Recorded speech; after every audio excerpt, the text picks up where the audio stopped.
Well, hello, folks. Dave Lytleback, and today we're going to go over something that you've seen before. If you've been on this channel for a while, you've probably seen a video on the KOMZ BPO, and we're going through it one more time because we have something a little bit new. Essentially, I got in contact with one of our contributors from Russia and tried to strike up some kind of a method of getting rare Russian binoculars into the States, despite the new Iron Curtain that we have based on the conflict between Putin and Biden. And he was game to try. There were going to be troubles as far as money transfers, troubles as far as shipping. But we were going to give it a shot, and as a test subject, I chose the BPO simply because of its outstanding characteristics. In my opinion, I got my old used one for $300, and that thing has been, of course, it hasn't been here at the domicile, going through all the testing that we do under really controlled circumstances. Instead, it's seen some testing in store, since I'm not going out and buying Swarovski ELs and Leicas. Just don't have the money for that. So I would take them to various stores that would have it. Generally, that would be Bass Pro Shops, and we would test them there, and it held its own. As far as sharpness is concerned, I have put it up against the Leicas and the Swarovskis, and we put it up against the Vortex UHDs, and I cannot tell the difference. Doing in-store testing at the smallest objects, trying to look for detail, they were even equal to the NL Pures. As far as just looking through it and seeing detail, the NL Pures, while they gave stupendous color, did not actually give me, to my eyes, any more detail than these Russian binoculars. When you consider that these things cost, even today, the one we just brought in from Russia, essentially it came in under $300. The expense was in the shipping, all the roundabout means of getting it in here. But as far as the store-bought cost, for what it gives, it's probably the best deal I've ever run into. It is not a roof prism, it is a Poro.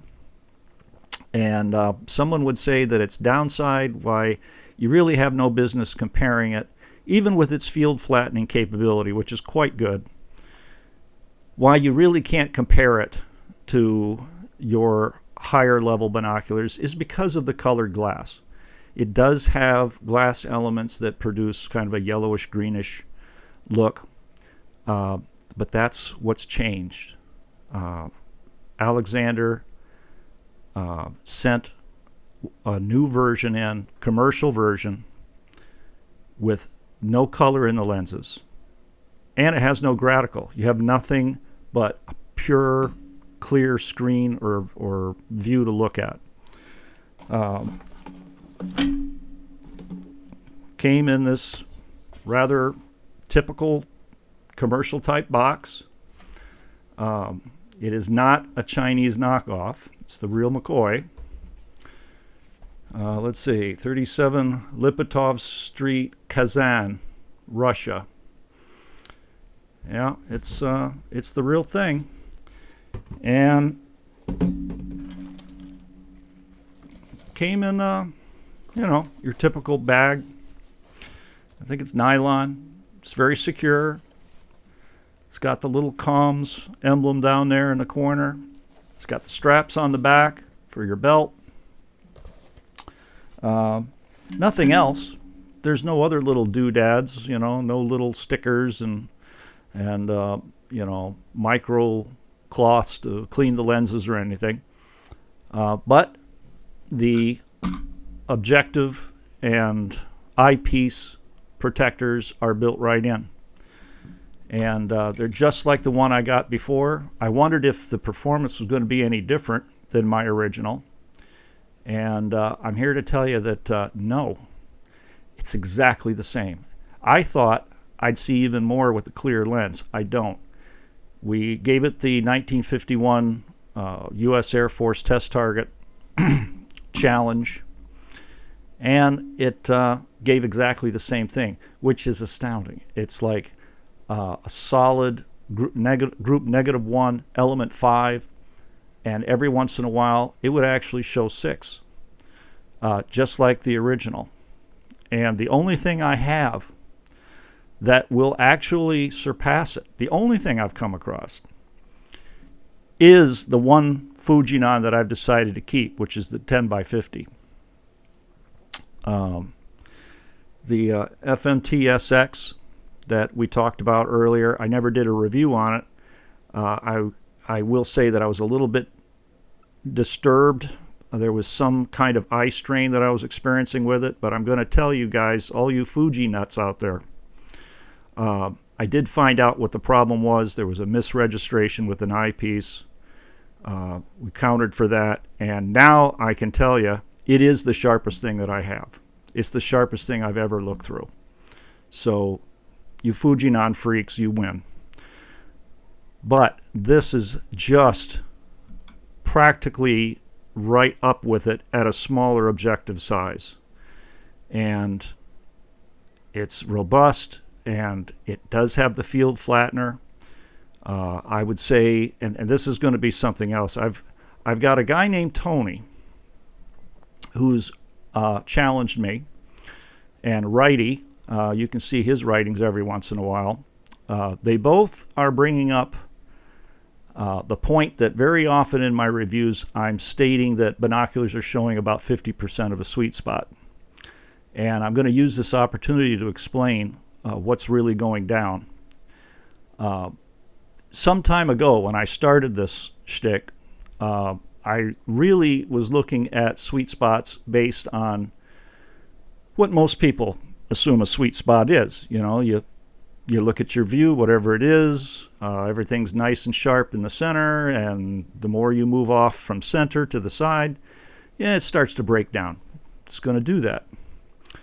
Unless it has some kind of special aspherical lens in there or field flattening element, that's what you get. It's part of spherical lenses being used. And there's, it just seems to be a tendency for spherical lenses, regardless of the manufacturer, to present a 50% sweet spot to me. But by 50%, what we're referring to, the way we test them, we use the 1951 test target. We choose the element that comes in, the smallest element we can get that will stay stable, easy to make out. You see your black and white, your horizontal and vertical bars, they just stand there. There's no fading in and out. It's just there. Okay, that's your base. In the center, we move off to the side, and as we pan off to the side, at the point where the element actually finally breaks down, and it's going to do that. It's going to do it at different rates with different binoculars, and it doesn't mean that it's out of focus as soon as you get away from the center. It can hang in there for quite some time, and then, in fact, you can go for a while without even noticing a change. But then it will break down until, yeah, I can't actually say that that's the element that I can resolve. Maybe the element above it will resolve. So at that point, we've been determining that's the sweet spot, which is a bit more restrictive, a little more rigid than just saying that the bark is starting to look funky on the tree. Most of you out there, I'm wagering, based on the comments that I've gotten, are looking to know at what point does the bark start to fade. And so in the future, we will be mentioning both standards of what constitutes a sweet spot. But we're going to start right now with this particular binocular and state that as far as our standard, what we consider the most objective, or at least subjective, it's all going to be subjective because everybody's eye is different, but at least I'm not just looking out and going, okay, now it's starting to, generally not look pretty. Well, this is very specific, and using this standard, I'm going to say that this binocular is starting to lose its focus and establish its sweet spot at about 75%. 75 to 80 is where I would go with it. And it's no different than the original one that I got.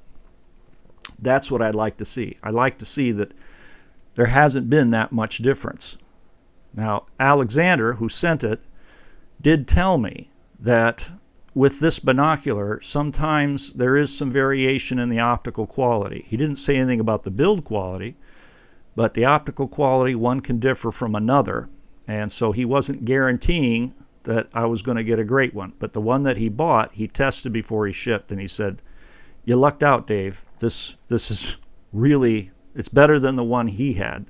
So it wound up being the same as the original. And if you want to know where the picture actually starts to slough off focus-wise, just like the old one, it's about 90%. That's not bad when you're talking about a $300 binocular that, as far as the, not just central sharpness, but sharpness out near the edge, I can't tell the difference between that and the alphas. I have said it before, I'm saying it again, this is one of the best, and we're going to see about how we're going to be able, if anybody's interested and wants to communicate, how we can somehow manage to get something like this to you. Love to see your opinions. Do write in. We'll take it under advisement, see if we want to make a go of this despite the ongoing conflict between Russia and Ukraine and U.S.'s involvement. My thanks definitely go out to Alexander, and thank you, Tony. Thank you, Righty, for pushing the issue. As I wrote to, I think it was Tony, I do not have a fixation on 50, the number 50. It's just that 50, maybe even 60%, tends to be how it works out with binoculars with spherical lenses. So an end to that confusion, and we hope to see you back, and we'll try and show you something a little different next time, something that will beat this thing. So far I haven't found it, other than that Fujinon, which is awfully heavy, and the focusers are not the easiest for me to work with. It's very slow to get the focus in. They don't snap. This thing snaps like crazy. Perfectly controllable. But we'll see if we can find something that can beat it. This is the one to beat. I'm absolutely in love with them. And with the clear lenses, it's just outrageously good. So think about it. Maybe you want to find one of these. If you can't find it, you want some help, give us a call. Write in, and we'll see what we can do. Thank you. Bye.